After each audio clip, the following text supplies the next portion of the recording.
My mother erased me from my sister's wedding, stole my inheritance, and pretended I never existed. But I didn't just survive. I made sure she'd never forget me. If you believe in rising stronger after betrayal, hit subscribe and join the fight for self-worth. I'm sorry, but your name isn't on the guest list. The words hit me like a wave of ice water. I stood still, clutching my small clutch bag, my breath momentarily trapped in my chest. The concierge, early 20s, sleek black bob, red lips, the kind of poise you only get from dealing with the rich, offered me a sympathetic look that only made things worse. I forced a thin smile. There must be some kind of mistake, I said quietly, keeping my voice steady. Inside, I could feel the heat rising. The bride is my sister. The woman's eyes flicked down to the list again, fingers hovering. A flicker of hesitation, barely there, but I saw it. That was all I needed to know. My name wasn't going to be on there. Would you mind checking again? I asked, my hand tightening around the ribbon handle of the gift bag I brought. The weight of it suddenly felt heavier. She nodded and flipped through the pages, one by one, pretending to search. Behind her, through the glass doors of the rooftop ballroom, I could hear the laughter, the music, the sound of champagne flutes clinking under the warm glow of the Phoenix sunset. Then her face changed. I braced myself. I'd seen that expression before, right before someone drops the kind of truth you can't unhear. "I'm very sorry, Ms. Lawson, your name isn't here." I took a breath, slow, deliberate. That can't be right. Haley is my sister. She glanced around, leaned in slightly, and whispered, "It wasn't a mistake." I blinked. Her voice dropped even lower. "Your mother specifically asked that you not be admitted. She had your name taken off the list yesterday morning." For a second, I forgot how to breathe. My ears rang with the weight of those words. I stared at her, searching for some sign this was a joke. "I'm really sorry. I know this must be awkward." Awkward? That's what she called it? My own mother had me erased from Haley's wedding, not forgotten, removed. A cold stillness settled over me, smothering the burn of humiliation. "I see," I whispered, voice barely above the breeze. But I didn't. Not yet. Not really. Yes, my mother had always favored Haley. Everyone knew it. But to cut me out completely? To pretend I didn't exist on the most important day of our family's life? Even for her, this was a level of cruelty I hadn't thought her capable of. I stood, frozen, the sound of my pulse roaring in my ears. I could have turned around, marched into that ballroom, demanded answers, made a scene, but what would it have changed? Would my mother gasp in horror and beg forgiveness? Would Haley blink at me from the altar, only just realizing what had happened? Or had she known all along? The thought lodged itself in my throat like a stone. I swallowed hard. No, I wouldn't give them the satisfaction of watching me unravel. Not here, not in front of strangers, not in a place where I was never meant to belong. If they didn't want me here, I wouldn't stay. I looked down at the gift in my hands. It was wrapped in cream-colored paper with soft gray ribbon. Inside was a handmade quilt, ivory cotton, stitched with pale blue desert flowers. It had taken me 2 months to finish. The color palette was inspired by the shawl our father had gifted my mother when they got married, one of the few remnants of a love I used to believe in. I walked back to the check-in counter. The concierge straightened up slightly, watching me. "Please make sure this gets to the bride," I said, placing it gently on the table. The card tucked beneath the ribbon was simple. "For Haley. Wishing you happiness, no more, no less." I adjusted the strap of my purse and walked slowly toward the glass doors that led out to the terrace, my heels clicking softly against the marble floor. I could feel eyes on me, curious, whispering. My chest tightened, but I didn't let it show. Outside, the Phoenix air hit me, cool for a spring evening, tinged with cactus blossoms and pavement. Cars passed in a steady rhythm, headlights sweeping over the sidewalk. In the distance, laughter rose from a rooftop bar nearby, mingling with the hum of desert nightlife. A celebration was happening, just not for me. I took out my phone with shaking hands. I shouldn't have been surprised. My mother had always known how to make me feel invisible. I was 34 now, and still, somehow, the forgotten one. The responsible one, the serious one, the one who stayed behind to care for our dad when cancer took over his body, the one who paid off Haley's student loans so she could chase her law degree. And when Dad passed, I really thought, maybe now my mother might finally see me, really see me. But love in our house was never free. It was a currency. And I had never been worth enough to buy it. I let out a sharp breath, tightening my grip on my phone. My thumb hovered over Haley's contact. Did she know? Did she realize I'd been cut from her wedding? That our mother had made the call to erase me like I didn't exist? I hesitated. Then, before I could talk myself out of it, I tapped her name and hit call once, twice, 3 rings, then voicemail. I stared at the screen, blank and glowing, before tucking the phone back into my purse. Of course. I should have seen that coming. Maybe Haley was busy, caught up in the chaos of the day. Or maybe she had known. All along. The thought made my stomach tighten. I turned from the hotel entrance and walked toward the curb. A line of rideshare cars waited, engines humming under the amber streetlights. I kept my chin high. I would not cry. Not here. Not now. But one thing was certain. If they wanted me out of their lives, they were going to get their wish. And they would regret it. Because this wasn't the end of my story. It was only the beginning. The ride home blurred past me. The lights of downtown San Diego slid across the car window. Marinas, late-night coffee shops, quiet stretches of palm trees under glowing signage. But I barely noticed any of it. My fingers tapped restlessly against my leg, mind spiraling back to the receptionist's voice. Your mother specifically asked that you not be admitted. I rested my forehead against the window, the glass cool against my skin. My mother, Joanne Parker, had erased me. Not just from the guest list, but from the version of family she wanted to show the world. And I had been stupid enough to think things might change. Haley was always the polished one, the one who followed every rule. Catholic school, Georgetown law, and now a fiancé from a family whose name carried weight in political circles. And me? I was the disappointment. 36, still renting a tiny condo near Balboa Park, working nights as a trauma nurse. The one who stayed behind when Dad got sick.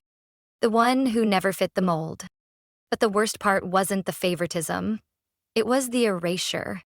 I pulled out my phone again and opened our old texts. My eyes scanned one message in particular. Hey, I sent you a birthday gift. Did you ever get it? Now I wondered if she ever even opened it. I let out a sharp breath, tightening my grip on my phone. My thumb hovered over Haley's contact. Did she know? Did she realize I'd been cut from her wedding? That our mother had made the call to erase me like I didn't exist? I hesitated. Then, before I could talk myself out of it, I tapped her name and hit call. Once, twice, 3 rings.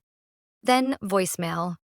I stared at the screen, blank and glowing, before tucking the phone back into my purse. Of course. I should have seen that coming. Maybe Haley was busy, caught up in the chaos of the day. Or maybe she had known. All along. The thought made my stomach tighten. I turned from the hotel entrance and walked toward the curb. A line of rideshare cars waited, engines humming under the amber streetlights. I kept my chin high. I would not cry. Not here, not now. But one thing was certain. If they wanted me out of their lives, they were going to get their wish. And they would regret it. Because this wasn't the end of my story. It was only the beginning. The ride home blurred past me. The lights of downtown San Diego slid across the car window. Marinas, late-night coffee shops, quiet stretches of palm trees under glowing signage. But I barely noticed any of it. My fingers tapped restlessly against my leg. mine spiraling back to the receptionist's voice. Your mother specifically asked that you not be admitted. I rested my forehead against the window, the glass cool against my skin. My mother, Joanne Parker, had erased me. Not just from the guest list, but from the version of family she wanted to show the world. And I had been stupid enough to think things might change. Haley was always the polished one, the one who followed every rule, Catholic school, Georgetown law, and now a fiancé from a family whose name carried weight in political circles. And me? I was the disappointment, 36, still renting a tiny condo near Balboa Park. Working nights as a trauma nurse. The one who stayed behind when Dad got sick. The one who never fit the mold. But the worst part wasn't the favoritism. It was the erasure. I pulled out my phone again and opened our old texts. My eyes scanned one message in particular. Hey, I sent you a birthday gift. Did you ever get it? Now I wondered if she ever even opened it. Thinking of you today, let's catch up soon. Read at 9:43 p.m. No response.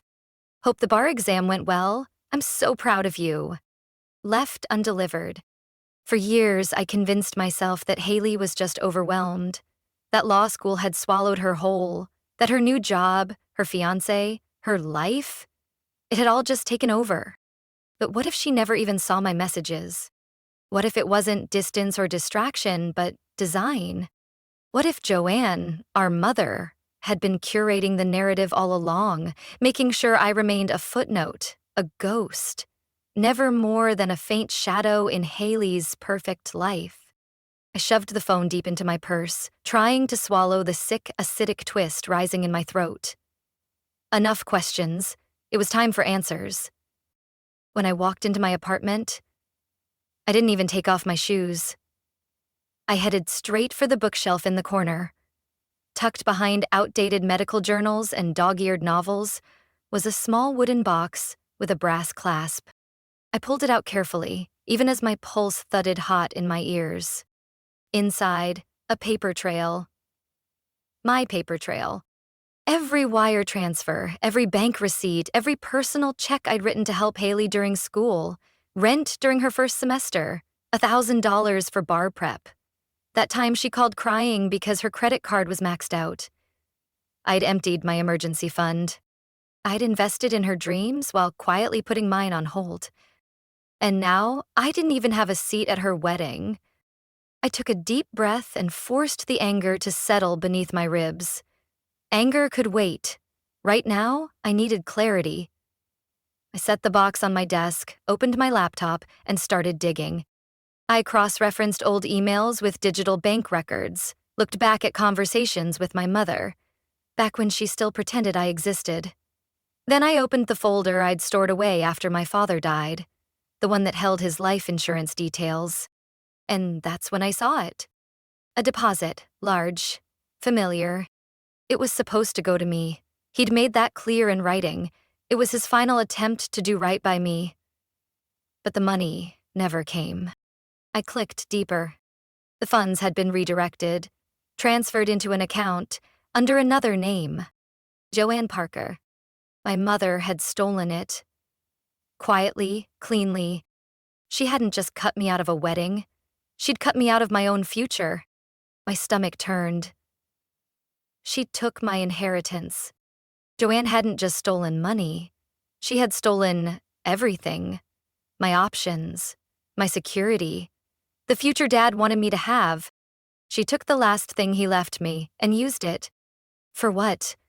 To fund Haley's spotless rise to perfection? To keep up the image of a flawless Parker family? My jaw clenched. My fingers curled into fists. All these years I carried guilt. I thought I chose this life, that I chose to stay behind, that I chose to sacrifice. But now I saw it clearly. I was never given a choice. I didn't sleep that night. Instead, I worked. I called my bank. I pulled my credit reports. I reached out to Mr. Reynolds, my father's old accountant, now half retired in Arizona, who still remembered my name.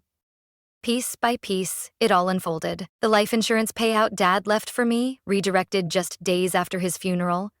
The education fund I had helped build for Haley, drained, without my knowledge, months before she graduated. The gifts I mailed, the letters, the birthday cards, intercepted, never delivered. Joanne had turned me into a ghost in my own family's life. To them, I was just a bank account, a background character, and now she made sure I wasn't even a guest at the one day that was supposed to celebrate family. She didn't forget me. She erased me. But what Joanne didn't know was that I had just gathered everything I needed to shatter her carefully curated reality. I sat at my desk, eyes fixed on the laptop screen. The documents glowed in the dark. Wire transfers, signatures, dates, email trails. I could send it all, right now. I could forward every piece of evidence to Haley, to the wedding planner, to half of La Jolla if I wanted. I could break it all apart in one click. But I didn't. Not yet. Joanne spent years building this illusion. I was going to take my time dismantling it. And when it fell, it would fall publicly. Because what my mother never understood was this: I don't vanish. I endure. I rise. And now, I fight. Joanne Parker had spent years orchestrating my erasure, and now she was basking in what she believed was her final victory. She thought she'd won.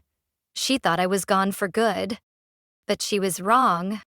I'd always known my mother was distant, cold, even. But there was something particularly vicious about the way she moved through the world. How she wore perfection like a designer trench coat. Tailored, polished, coveted, and fake. I didn't have to wonder where she was this morning. The day after Haley's wedding, Joanne would be exactly where she always was. Holding court at the Seaside Club in La Jolla. It was her haven, her social battlefield, her throne room. For women like her, reputation wasn't just important, it was everything. It was their oxygen, their currency, their shield, and their sword. And me? I was the smudge she'd tried to bleach out of the family portrait. The inconvenient daughter, the one who wore hospital scrubs instead of designer dresses. I could already see her now, sitting beneath white linen umbrellas, dressed in soft beige cashmere, pearls nestled neatly at her neck, laughing politely as she told her circle that Haley's wedding was flawless, that everything had gone off without a hitch, that it was such a shame I'd chosen not to come. My jaw clenched, hard. Joanne had always played the untouchable queen. But every fortress has its cracks, and I had just found hers. By noon, I had every document organized: bank statements, redirected transfers, copies of Dad's life insurance file, screenshots of texts and emails, little things she never thought I'd keep. But I kept everything. I always had. And no, I wasn't about to torch it all in a burst of rage. That wasn't who I was. I was going to let her feel safe first. Completely, smugly. Then I'd pull the rug out from under her in front of the very people she was desperate to impress. I picked up my phone. For the first time in months, I dialed her number. She answered on the third ring, her voice calm and curated, like she'd practiced it in the mirror. "Alina," she said smoothly. "I wasn't expecting to hear from you." Of course not. She thought I was finished. "I figured it was time we talked," I said, steady and cold. "I was hoping we could meet." A pause. Then the quiet clink of fine china. "Meet? Whatever for?" "To clear the air," I said, letting the phrase linger like bait. And she bit. Joanne lived for control. But more than that, she lived for victory. And because she believed she'd already won, she walked straight into the trap. "Fine," she said, her voice as polished and sharp as a diamond blade. "Let's meet." I arrived first. The Seaside Club hadn't changed. A monument to quiet privilege and inherited power. Linen-draped tables, sunlit patios, and champagne so expensive they didn't list the price. Joanne entered like royalty. flawless in pale lavender, hair in a perfectly sculpted twist, her heels whispering confidence across the stone floor. She spotted me, glided over, and slid into the seat across from mine like she belonged to another world entirely. "Elena," she said smoothly, no hug, no handshake, not even a pretense of warmth. "You look well," she added with a polite smile, though her eyes gleamed with quiet satisfaction. She expected me to show up wrecked, shaken, desperate. I smiled. "So do you," I lied. I let her have it. For 5 minutes. 5 minutes of her illusion that I had come to apologize, to grovel, to fix what I had supposedly broken. Then I broke the spell. "You know," I said, gently setting my phone on the table, "I never thought you'd actually cut me out completely." She raised a brow as she sipped her tea. "You cut yourself out, darling. You've always insisted on being difficult." There it was, her excuse, her old, tired narrative. That this was discipline. That it was love, toughened. That excluding me, robbing me, had all been for my own good. I reached into my purse and unfolded a single sheet of paper. I slid it across the table. She glanced down, still composed, until her eyes landed on the document. A copy of the redirected life insurance transfer. The payout meant for me, the signature she'd forged. Her fingers tightened around her cup. Just slightly. "That money was mine," I said quietly. "Dad wanted me to have it." She didn't respond right away, but I saw it. The flicker. The shift. The crack in her armor. "I did what was best for the family," she said finally. But the certainty in her voice wavered. "No," I said, leaning in. "You did what was best for you." For the first time, I saw it. Fear. Not fear of confrontation. Fear of exposure. And I wasn't bluffing. "I'm not here to argue, Mother," I said, watching her eyes. "I'm here to give you a choice." She scoffed, retreating behind her practiced elegance like a shield. "A choice?" "Yes," I said calmly, my voice low and even. "Either you fix what you broke, or I will." I let the words settle, heavy as stone, let her feel the shift in power. Because this wasn't a bluff. I had the proof, the full picture, and if she pushed me, I'd make sure every person in her carefully curated social sphere knew exactly who Joanne Parker really was. She could scramble, spin a new lie, twist the story like she always did. But this time, she wouldn't win. Her empire was built on illusion, on appearances, secrets, and stolen money. And I was ready to watch it crumble. Her fingers trembled slightly as she lifted her teacup, barely noticeable, but I saw it. The tremor. The crack in her performance. The moment Joanne realized she was no longer the one holding the cards. "Fine," she said at last, her voice clipped, thin, controlled, but not composed. "What do you want?" Now we were getting somewhere. Joanne Parker, who had manipulated and maneuvered for decades, was finally cornered. She had always believed that reputation was everything, that her polished lies would hold up under any pressure. She never expected the truth to fight back. I didn't rush. I let her sit in the moment, watched as she stared at the paper in front of her. The copy of the redirected life insurance payout, the one with her signature at the bottom. Her crime laid bare. She didn't flinch, but I knew the signs. The tightening of her jaw, the way she slowly folded her hands, knuckles white. She was calculating. Still trying to escape. Then, with a perfectly measured smile, she said, "You're being dramatic, Elena." A laugh escaped me before I could stop it. Of course, even now, with everything in black and white, she was gaslighting me. "Dramatic?" I repeated, raising a brow. "You stole money that was legally mine. How exactly is that dramatic?" She sighed, long and heavy, like I was a child throwing a tantrum. "Your father left behind a mess. There were financial obligations. I did what was necessary. I did what was best for the family. No, I said, leaning forward. You did what was best for you. And for once, she didn't argue. She bristled. Just slightly, but I saw it. Her polished armor was cracking. And let's be honest, I said, leaning forward, voice low and calm. You never actually thought I'd find out, did you? Her lips parted, like she wanted to object, but no sound came out. Because I was right.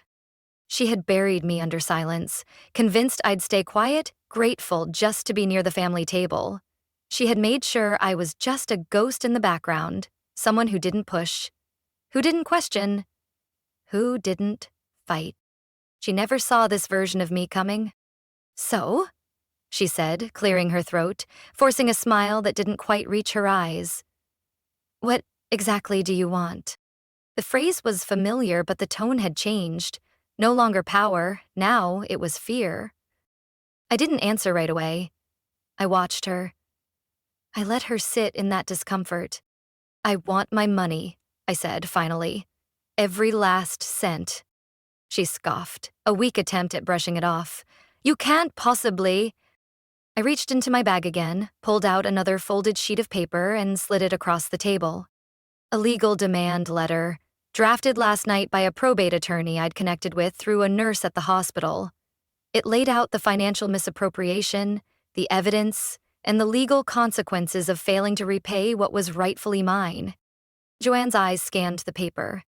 Her expression didn't change, but her hands did. The subtle tremor, the way she lowered the letter like it burned to the touch. You'd really do this? She asked, her voice quieter now. You left me no choice.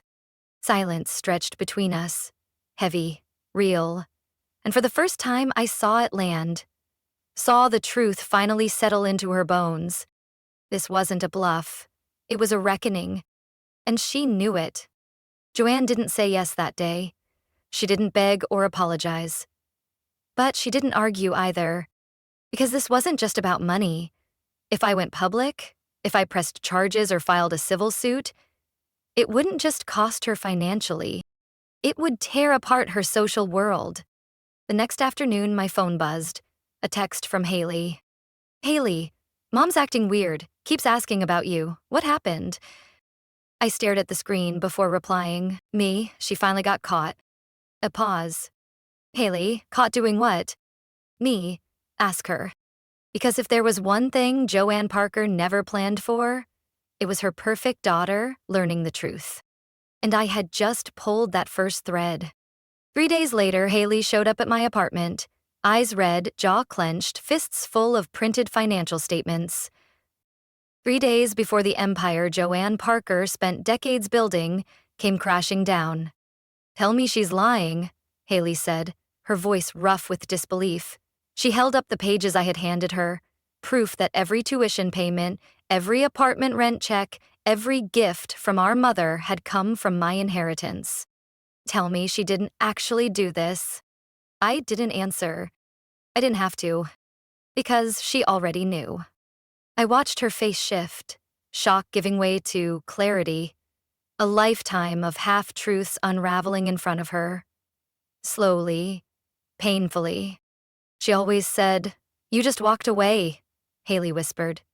That you didn't care, that you were too busy to be part of the family. I bit down hard, jaw tight. Yeah, I said quietly. And what do you believe now? Her hands tightened around the pages. I believe you. And in that moment, Joanne lost her greatest accomplishment, her golden child, her audience. Haley was the one who confronted her. I didn't need to be there. I already knew how it would go. Joanne would perform, deny, cry, maybe, twist the story like she always did. But Haley wasn't the same woman she had been a week ago, not after seeing the truth in ink. And when she looked Joanne in the eyes and said, "I know what you did," everything fell apart. Because Joanne's power had never come from love or loyalty. It came from control, from silence, from the belief that no one would dare question her. And the moment that belief broke, so did she. By the end of the week, I had my money back. She fought it, she stalled, offered hush money, tried to rewrite the ending. But I refused. Because this wasn't just about the money. It never was. It was about making her pay in the only currency that mattered to her legacy. Now Haley knew the truth. And soon, so would the rest of Joanne's perfect little world. I didn't need to ruin her. She did that all by herself. I never believed she'd change. Women like her don't. They pivot, they recalculate, they survive. But this time, she had no one left. And as I watched Haley step away from her and saw the panic in my mother's eyes, I felt something I hadn't felt in years. Belief. She tried to erase me, but in the end, she erased herself. And me, I finally got to begin on my terms. Without her, Joanne Parker had spent a lifetime constructing an empire out of illusion.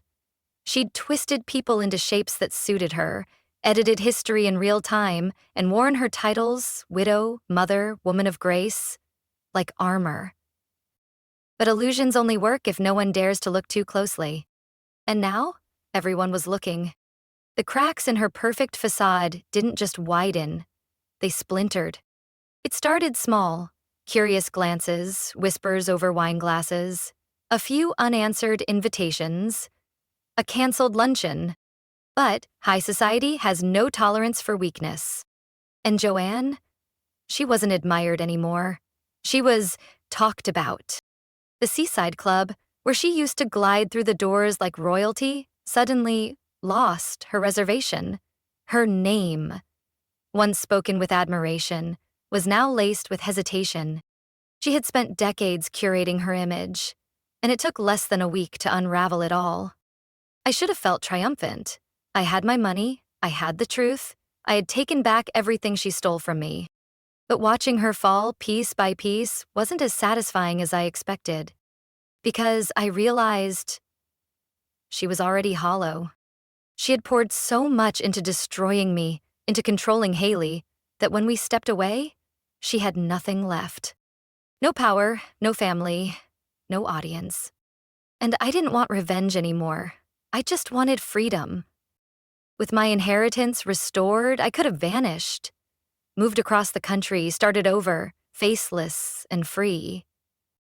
But I didn't. Instead, I stayed, and finally built a life I chose.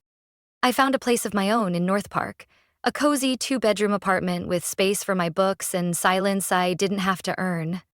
I left the chaos of the ER behind and accepted a role at a private wellness clinic. Less adrenaline, more impact. Patients who saw me as more than just a name tag. I traveled, I read, I let the sunlight hit my skin without apology. I lived on my terms. Haley took longer to heal. I understood. She had spent her entire life believing Joanne's version of reality. It takes time to unlearn lies. But little by little, she saw it. The hesitation before answering our mother's calls, the way she stopped defending her at brunch. And then one night, Haley showed up at my door, hands stuffed in the pockets of her sleek wool coat. "I can't believe I didn't see it sooner," she said, voice cracking.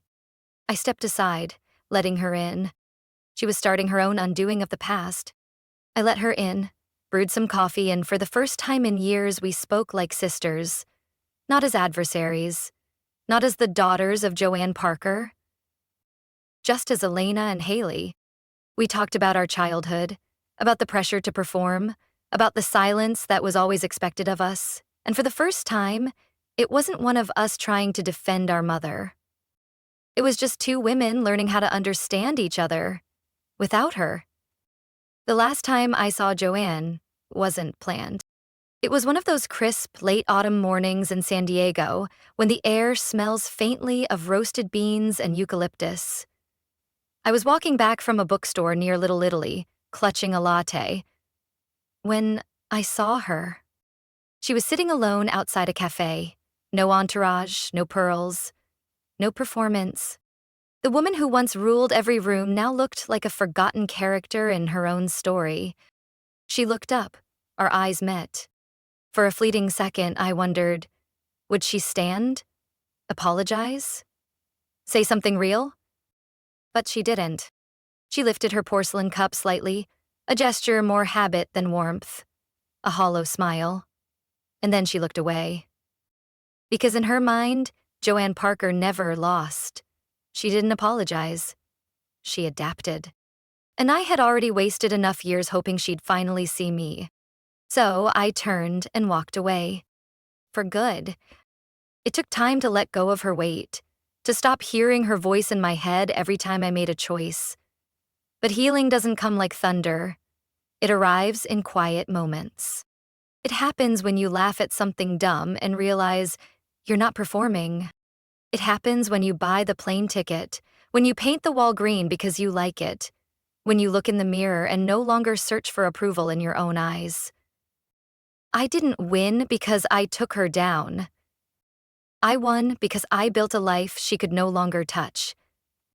A life that felt mine. Because betrayal wears many masks. Sometimes cruel, sometimes subtle. But the question isn't just how you were betrayed, it's what you do next. So now I ask you, if someone erased you from their life, if they stole your story and rewrote it without your consent, would you fight back? Or would you walk away and build something better? Tell me in the comments. I want to hear your story.